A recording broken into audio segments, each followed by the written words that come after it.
There are 11 towns in the UK where the internet is effectively illegal, not by law, but by geography, not by choice, but by total isolation.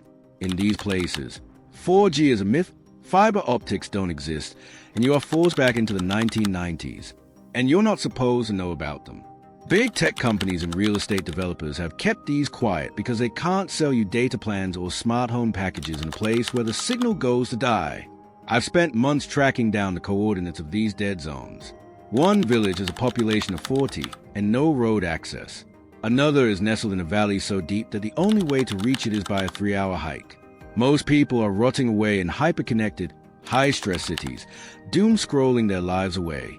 But in these 11 spots, the silence is weaponized. If you don't know where these are, you'll never find the off switch for your own life. And if you think you can just unplug anywhere, you're wrong. Most places are crawling with Wi-Fi. Only these 11 actually work. Hit that subscribe button before this list goes viral. And these places get colonized by influencers. Your future sanity depends on this. Let's break it down. Number 1. Nonexistent, Wales. Nonexistent is a kind of town where the sheep outnumber the humans by a factor of 50 to 1, and the local GPS signal has a survival instinct of a moth in a bug zapper. You can find a house here for less than the price of a luxury sedan, and you will have plenty left over to buy a very sturdy, very warm raincoat. No, it's not a scam, it's just remarkably disconnected. Tucked away in the shadow of the Brecon Beacons, this place is essentially a collection of stone cottages that look like they've been debating the weather since the 17th century. The population is maybe 150 people on a busy day, mostly folks who moved here for the tranquility, which is just a fancy way of saying they really hate their neighbors.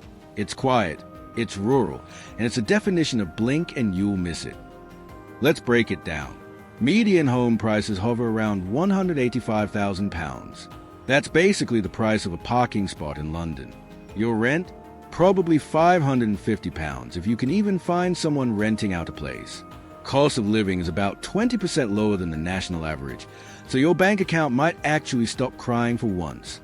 Sounds like a dream, right? But then you realize the local post office is open for 2 hours a week. Translation: if you miss that window, your mail is officially lost to the void. But here's what nobody tells you. First, the roads are so narrow that if you're driving a modern SUV, you're basically playing a high-stakes game of paint the hedge. Second, the tranquility means you'll hear every single creak in your floorboards at 3 a.m. Third, there's absolutely zero nightlife, unless you count watching a cow chew grass as a performance art piece. As one Reddit to put it, moving to Nonexistent was the best decision of my life until I realized my Google Maps stopped working 10 miles out. I had to use, wait for it, a paper map. I haven't seen a paper map since the Clinton administration. So, what's the real trade-off? You get air so clean it'll make your city-burnt lungs confused, but you also get to be the person who has to explain to your family why you aren't answering texts for days at a time.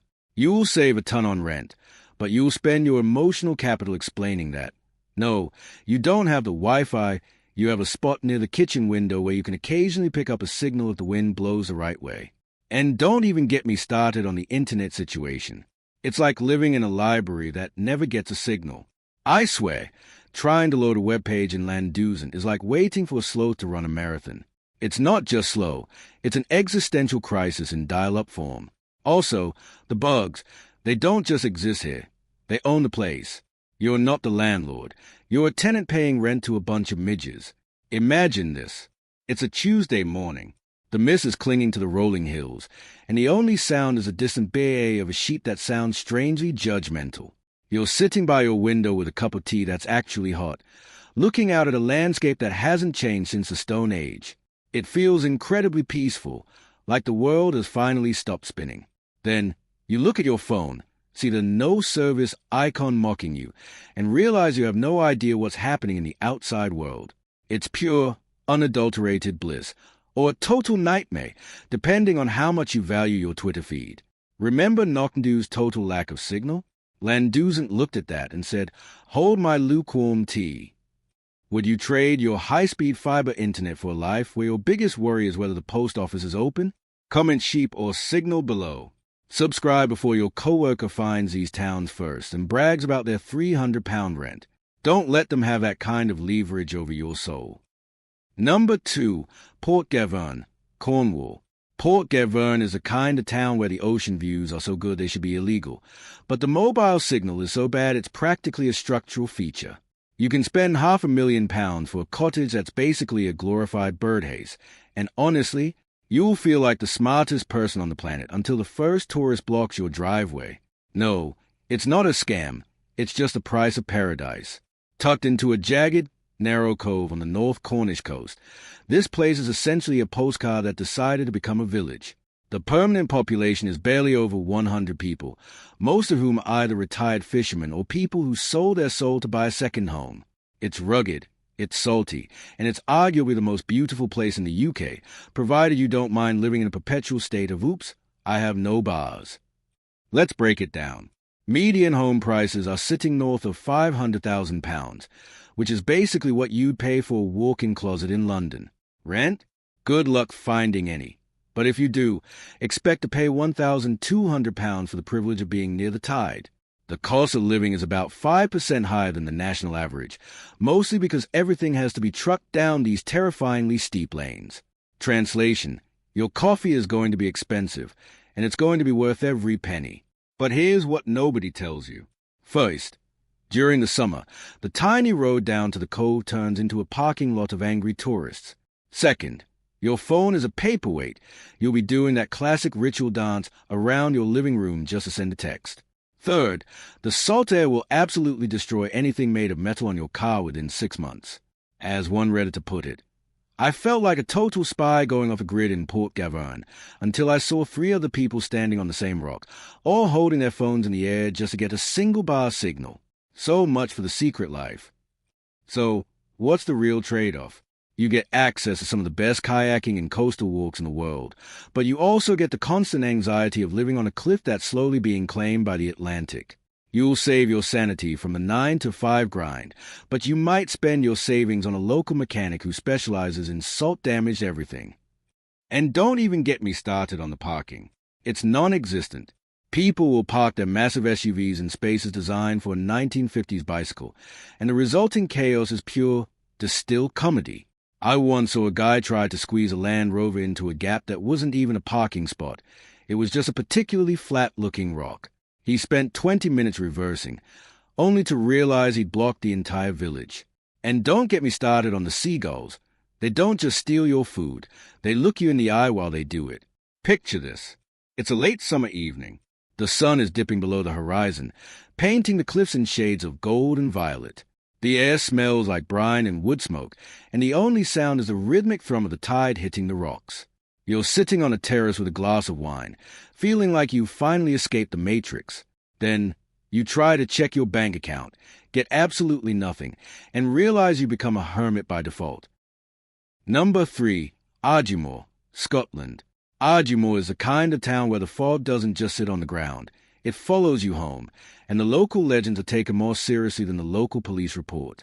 You can snag a charming, centuries-old stone cottage for the price of a used hatchback, and you'll have plenty of cash left over to buy enough heavy-duty locks to satisfy your newfound paranoia. No, it's not a scam. It's just a place that clearly doesn't want you there. Deep in the remote reaches of the Argyll coast, this place is essentially a collection of grey slate houses huddled against the shoreline like they are bracing for an attack. The population is tiny, hovering around 80 residents, most of whom seem to have mastered the art of staring intensely at the horizon without ever blinking. It's haunting, it's isolated, and it's the only place I've been where the silence feels like it's actively watching you. Let's break it down. Median home prices sit around £160,000. Rent? Good luck finding a landlord who isn't suspicious of your internet search history. The cost of living is 25% lower than the national average, mainly because there's literally nowhere to spend your money unless you enjoy buying wool or local honey. Sounds like a bargain, right? But then you look at the crime rate context. It's statistically near zero, yet everyone in town locks their doors like they're expecting a siege. But here's what nobody tells you. First, the isolation is absolute. If a winter storm hits, you are trapped for days. Second, the local history is filled with stories of missing hikers that never quite make the news. Third, there's no high-speed data. None. Not even a faint whiff of 3G. As one Redditor put it, Ardmore is beautiful, but after 3 days, you start to feel like the scenery is closing in on you. I left at 4 a.m. and didn't look in the rearview mirror until I saw Starbucks. So, what's the real trade-off? You get a peaceful, haunting beauty that would make a poet weep, but you also get the creeping suspicion that you're the lead in a horror movie where the ending isn't great. You'll save a ton on rent, but you'll spend your nights wondering why the local tavern goes dead silent every time you walk through the door. And don't even get me started on the bugs. The midges here are regional terror. They don't just bite, they hunt in swarms the size of clouds. You can't breathe without inhaling a dozen of the little monsters. Also, the roads are just single-track night maze that wind through forests so dense they block out the sun at noon. It's like living in a permanent twilight where your phone is just a fancy paperweight that tells you the time. Picture this. It's midnight, and a thick pea-soup fog has rolled in off the lock. You're walking home from the only pub in town, and the streetlights, what few there are flickering in a way that suggests the wiring hasn't been updated since the Victorian era. The only sound is a rhythmic thwack of the ocean against the pier and the distinct feeling that you're being followed by something that doesn't show up on a thermal camera. You reach for your phone to call someone, remember there's no signal, and keep walking, faster this time. Number 4, Herta, St. Kilda. Herta is the kind of town where the residents didn't just leave. They evacuated the entire island because they literally couldn't survive the isolation anymore. You can't buy a house here for any price, but you can visit the ghost of community that defined the word remote. Yes, it's real. No, nobody has lived here full-time since 1930. And honestly, the walls look like they're still waiting for the owners to come back. Located 40 miles west of the Outer Hebrides, this is the UK's edge of the world. It's not just a town, it's an abandoned time capsule. The population is exactly 0, unless you count the military personnel and researchers who rotate through to keep the place from falling entirely into the Atlantic. It's desolate, it's haunting, and it's arguably the most famous UN lived-in spot in the British Isles. Let's break it down. Median home price? Priceless. Because the last time a house changed hands, the currency was likely a barter of sheep wool and salted birds. Cost of living? Your life. Literally. The soil is thin. The weather is a perpetual gale, and the job market was essentially climbing 1,000-foot cliffs to harvest seabirds. Translation: you don't live here, you survive here, until you eventually decide you've had enough. But here's what nobody tells you. First, the weather here is so violent it makes a hurricane look like a light breeze. Second, you are completely at the mercy of the sea. If the boat doesn't come, you are stuck. Third, the silence isn't quiet. It's the sound of the ocean trying to tear the islands apart. As one traveler put it, walking through the abandoned main street of Herta feels like you've interrupted a dinner party that ended 90 years ago. You feel like a ghost among ghosts. So, what's the real trade-off? You get to stand at the very edge of Europe with no light pollution and no human interference, but you also get the crushing reality that humans were never meant to conquer this place. You'll save on taxes, but you'll pay for it with the existential dread of realizing just how small and temporary you really are. And don't even get me started on the logistics. Getting there is a logistical nightmare involving hours on a boat that feels like a blender.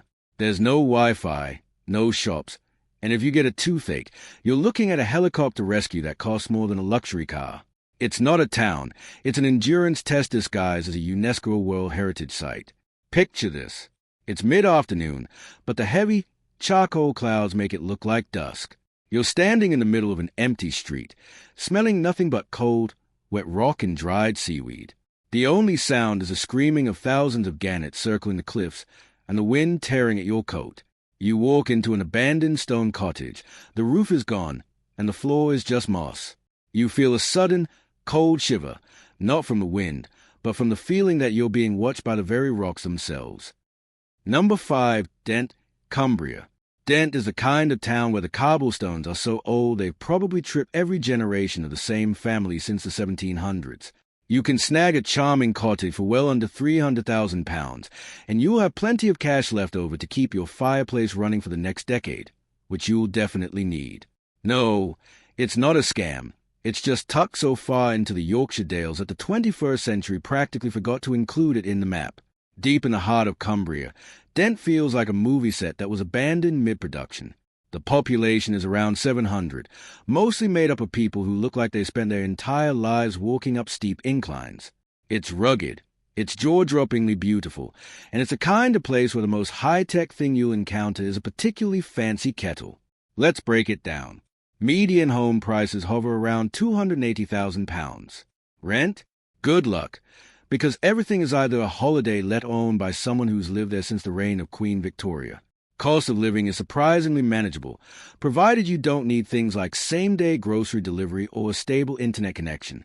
Translation: your dollar goes further, but your patience with technology will be tested daily. But here's what nobody tells you. First, the self-service is essentially a myth. You'll have better luck sending a carrier pigeon. Second, the town is so narrow that if you drive a modern car, you're essentially playing a game of how much paint can I scrape off my bumper. Third, the tourist foot traffic on weekends is constant. As one Redditor put it, living in Dent is like being part of a beautiful painting that everyone wants to touch. You wake up, and there's a guy in full hiking gear staring into your living room window trying to figure out if you're a cafe. So, what's the real trade-off? You get the cleanest air in England, but you also get to deal with the fact that every single grocery run involves a 30-minute drive on roads that would make a rally driver nervous. You'll save on the stress of city life, but you'll spend your evenings wondering if the Wi-Fi outage is a global event or just your route to dying of loneliness. And don't even get me started on the coffee situation. You'll find a tea room on every corner, but if you want an iced oat milk latte with 3 pumps of vanilla, you're in the wrong zip code. Also, the rain, it doesn't just fall, it commits to the bit. It will rain for 3 days straight, and by the end of it, you'll be convinced your house is actually an island. Number 6, Orford, Suffolk. Orford is a kind of town where the castle is older than the concept of electricity, and the local seafood is so fresh it practically introduces itself to you before dinner. You can find a quaint cottage for around £400,000, a steal compared to the coastal vanity project in the south, and have enough left over to buy a boat you'll definitely forget how to steer. No, it's not a scam. It's just tucked away on the edge of the Ore River, where time moves at the speed of the tide. Situated on the edge of a massive, shifting shingle spit, Orford feels like a place that has been waiting patiently for the rest of the world to calm down. The population is roughly 700, a mix of dedicated locals, retired sailors, and people who watched the dig once and decided they needed to live near a marsh. It's elegant, it's quiet, and it's arguably the most dignified way to completely disappear. Let's break it down. Median home prices hit about £400,000. Rent? Practically non-existent unless you know the right person who owns a cottage. The cost of living is slightly higher than the national average, mainly because you're paying for the privilege of being in one of the most idyllic, isolated corners of East Anglia. Sounds like a dream, right? But then you look at the connectivity. Translation: if you have a Zoom meeting, you'd better hope the wind isn't blowing the signal away. But here's what nobody tells you. First, the isolation isn't just social. The nearest supermarket is a trek that feels like an expedition. Second, the internet is so sluggish it might actually be running on hamsters. Third, the local roads are prone to flooding, which means your hidden gem can turn into a literal island for the afternoon. As one Redditor put it, Orford is perfect if you want to write a novel or hide from your ex-wife. It's not great if you need to upload a 2-minute video to YouTube. Expect to spend 3 hours watching a progress bar. So, what's the real trade-off? You get endless skies and the kind of quiet that lets you hear your own heartbeat, but you also get the logistical headache of living at the end of a very long, very winding road. You'll save your mind from the chaos of modern life, but you'll spend your weekend praying the router doesn't give up on life entirely. And don't even get me started on the coffee shops. Orford is great for a pint or a plate of oysters, but if you're looking for a late-night food delivery, you're basically looking at a snack bar and a prayer. Also, the salt air, it's the enemy of every electronic device you own. I swear, my laptop started rusting the moment I crossed the county line. Number 7, Crathy, Scotland. Crathy is a kind of town where your only neighbor is a literal king, and the internet connection is treated like a rare, endangered species that prefers not to be bothered. You can find a property near the Cairngorm for a price that won't bankrupt your children, but you'll pay for it in sheer, unadulterated solitude. No, it's not a scam. It's just royal real estate, minus the Wi-Fi. Nestled in the heart of Royal Decide, this place is essentially the backyard of Balmoral Castle. The population is tiny, barely enough to fill a single double-decker bus, and the vibe is less thriving metropolis and more keep your voice down, the monarch might be nearby. It's scenic, it's historic, and it's arguably the most prestigious place in the UK to be completely unreachable. Let's break it down. Median home prices hover around £250,000, which is a bargain for living next door to a castle, right? Rent is scarce as hen's teeth, and the cost of living is surprisingly normal, provided you don't mind driving an hour for a decent grocery store that isn't just a petrol station snack aisle. Translation: you're living like royalty, but you're doing your own chores and dealing with the same dead zone issues as the rest of us. But here's what nobody tells you. First, during the summer, the area is flooded with tourists trying to catch a glimpse of the royal family, which turns your peaceful morning stroll into a game of dodge the paparazzi. Second, the internet is non-existent. You're basically tethered to the 19th century. Third, the local weather is notorious for shutting down roads in the winter. As one Redditor put it, it's amazing to live in Crathy until the first snow hits, the internet goes down, and you realize you're trapped in a scenic prison with nothing but a library book and a very cold radiator. So, what's the real trade-off? You get the most stunning, regal landscape in the world, but you also get the constant stress of being in a tourist hotspot that lacks even basic infrastructure. You'll save on rent compared to London, but you might spend your sanity waiting for a signal that's never going to come. And don't even get me started on the shops. If you need a specialized tool, a specific ingredient, or basically anything more complex than a bag of crisps, you're looking at a serious drive. And the wildlife, the deer are everywhere. They are basically the local traffic management system, and they have zero respect for your commute. Number 8, Tyneham, Dorset. Tyneham is a kind of town where the residents were given exactly 28 days to pack their lives into suitcases and never come back. You can't buy a house here, mostly because the entire village is owned by the Ministry of Defense and is used as a live-fire training ground. No, it's not a joke. It's a literal ghost town, frozen in 1943, sitting quietly in a valley while tanks rumble over the hills nearby. Located on the stunning Purbeck coast of Dorset, Tyneham feels like a movie set where the actors just vanished. The population is exactly zero, though it's technically open to tourists on specific days when the army isn't busy blowing things up. It's eerie, it's melancholic, and it's a definitive British ghost town experience. You walk through the old schoolhouse and the church, and you get the distinct, unsettling feeling that you're intruding on someone's unfinished business. Let's break it down. Median home price? Irrelevant. The last time anyone moved here, it was the middle of World War II, and they were evicted for the greater good. Cost of living? Your sanity? Probably. The village has no shops, no electricity, and no cell service, unless you count the stray signal bouncing off a military antenna a few miles away. Translation: if you get stuck here after closing time, you're not calling an Uber, you're staying the night with the ghosts. But here's what nobody tells you. First, the village is periodically closed for military exercises, meaning you can be kicked out at a moment's notice. Second, the tyranny of the commute doesn't exist here because there's nowhere to go. Third, the lack of modern life isn't a design choice, it's a military mandate. As one visitor posted online, Tyneham isn't a hidden gem. It's a time capsule that feels like it's holding its breath, waiting for the villagers to return from a war that ended 80 years ago. So, what's the real trade-off? You get to see a perfectly preserved slice of 1940s rural life, but you also get the creeping dread of realizing that your home can be reclaimed by the state whenever they need to test a new tank engine.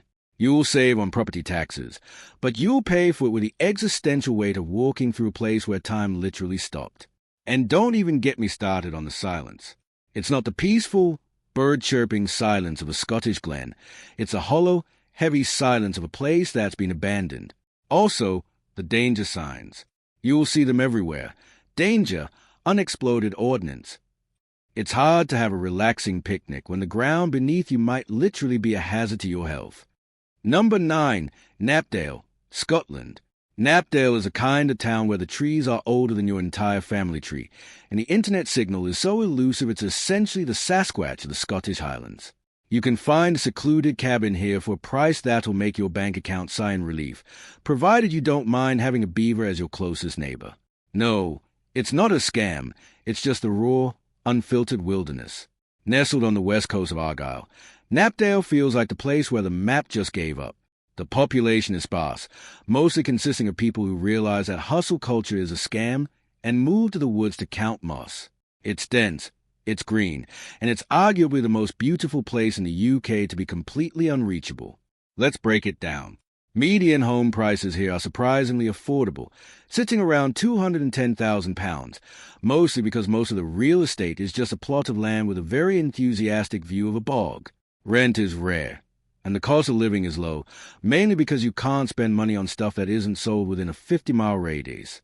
Translation: you're trading high-speed internet for a really excellent view of the rain. But here's what nobody tells you. First, the weather here doesn't change. It just resets to drizzle. Second, the midges are so aggressive they should be considered an invasive species. Third, the Wi-Fi is so spotty that sending a single email is a three-act drama involving a ladder and a very specific patch of sky. As one Redditor put it, I moved to Knapdale to write my novel.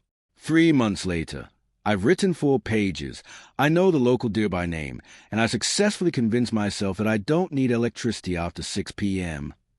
So, what's the real trade-off? You get to live in a temperate rainforest that feels like a fairy tale, but you also get the daily challenge of living in a place that has absolutely no tolerance for your digital dependencies. You'll save your mental health, but you might spend your sanity trying to figure out why your phone is still searching for a signal that died in 2012. And don't even get me started on the roads. They are single-track lanes that wind through forests so thick you'll wonder if you've actually entered Narnia. And if you're a fan of convenience, forget it. The nearest large shop is a trek that requires a packed lunch and a map. It's not just a town. It's a commitment to being entirely self-sufficient. Picture this. It's late afternoon. The light is filtering through the canopy of ancient oaks, and the smell of wet earth and pine is so thick you can taste it. You're sitting on your porch, listening to the silence, and for a glorious second, you forget what a push notification even is. Then, you look at your phone, see the no service bar, and realize that you are genuinely alone. It's either the greatest feeling in the world or the start of a very strange, very quiet, very lonely adventure. Number 10. Inverrorish, Isle of Raasay, Scotland. Inverrorish is a kind of town where the ferry schedule is the most important document in your life, and the local high street consists of a shop, a post office, and a distillery that's probably more famous than the village itself. You can find a cozy cottage here that's worlds away from the mainland rush, but you'll pay for the privilege of needing a boat just to get a pint of milk. No, it's not a scam. It's just life on an island where the deer population is treated with more respect than the tourists. Tucked between Skye and the mainland, Raasay is a definition of quiet. The village of Inverrorish is the island's capital, a term used very loosely here, home to about 160 residents. It's rugged, it's windswept, and it's arguably the most peaceful place in the Inner Hebrides to be entirely, blissfully unreachable. Let's break it down. Median home prices vary, but you're looking at a market where houses pop up once in a blue moon and disappear even faster. Cost of living? It's whatever the ferry decides to bring over that day. Translation: if the weather gets grumpy, your fresh produce is just a distant memory. Sounds like a dream, right? But then there's the internet, and believe it or not, it's actually better than you'd expect, which makes a lack of late-night delivery feel even more like a weird, disconnected luxury. But here's what nobody tells you. First, if you miss the last ferry, you are officially stuck on the island until morning. Second, the village is basically one street, so your business is everyone's business. Third, the island is tiny, so you'll walk every single trail until you've memorized every rock. As one visitor posted, Raasay is a perfect place to disappear, as long as you're okay with the fact that the island's biggest gossip is a very friendly local who knows exactly what time you got home last night. So, what's the real trade-off? You get to live in a place where the air smells like sea salt and single malt, but you also get the logistical fun of living on an island that feels like a private kingdom. You'll save your nerve from the city, but you'll spend your time waiting for the ferry, checking the weather, and becoming an expert on local folklore. And don't even get me started on the distillery. It's the heart of the village, and it's fantastic. But it's also the only place to go if you want a social life. If you're not into whiskey, you're looking at a very, very quiet life. Also, the hills. Duncan is a beautiful mini-mountain, but it's boggy, steep, and will definitely remind you that you haven't been to the gym in months. Picture this. It's a rainy Tuesday. The clouds are hanging low over the Sound of Rese, and you're standing on the pier watching the ferry approach. The air is cold, wet, and perfectly crisp. You're waiting for a delivery that might be 2 hours late, but you don't even care, because a view of the Quillen Mountains across the water is so breathtaking you forgive the boat for being a week late. It's quiet, it's isolated, and it's exactly the kind of place where you can finally hear yourself think. Number 11, Sherborne, Oxfordshire. Sherborne is a kind of village that makes the rest of the UK look like it's caffeinated on pure anxiety. It's nestled in the Chiltern Hills, and if you blink while driving down the B4009, you won't just miss the town, you'll miss the fact that it ever existed.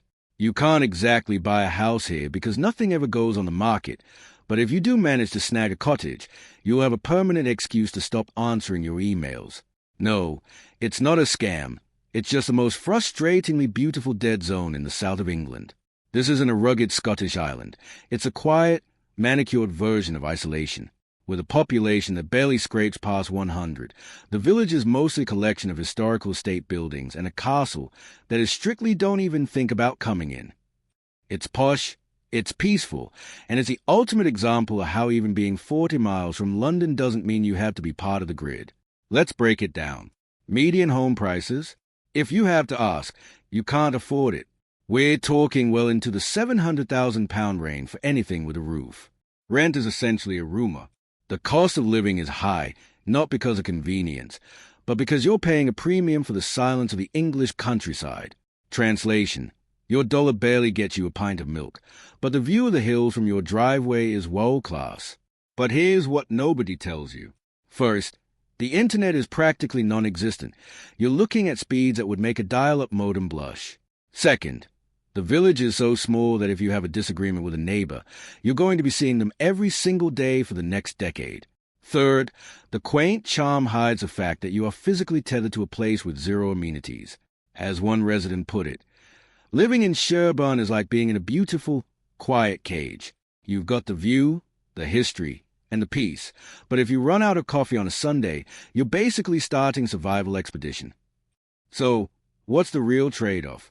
You get the most quintessential English village aesthetic ever put to film, but you also get to be completely disconnected from the digital world, whether you want to be or not. You'll save your nerve from the city, but you'll spend your time wondering why a village this close to the M40 can't seem to get a signal that's stronger than a whisper. And don't even get me started on the silence. It's so quiet that a squirrel cracking a nut sounds like a gunshot. Also, the estate management. Everything in the village is strictly maintained, so don't even think about painting your door a shade of blue that doesn't match the historical aesthetic. It's like living in a museum where you're the primary exhibit. Picture this. It's a hazy summer evening. You're walking past the old castle walls. The air smells like mown hay and ancient stone, and the sun is setting behind the ridge of the Chilterns. It's so beautiful it hurts, and you genuinely feel like you step into a period drama. Then, you pull out your phone to check the weather, see no signal, and realize that even in the heart of the home counties, you're essentially a ghost.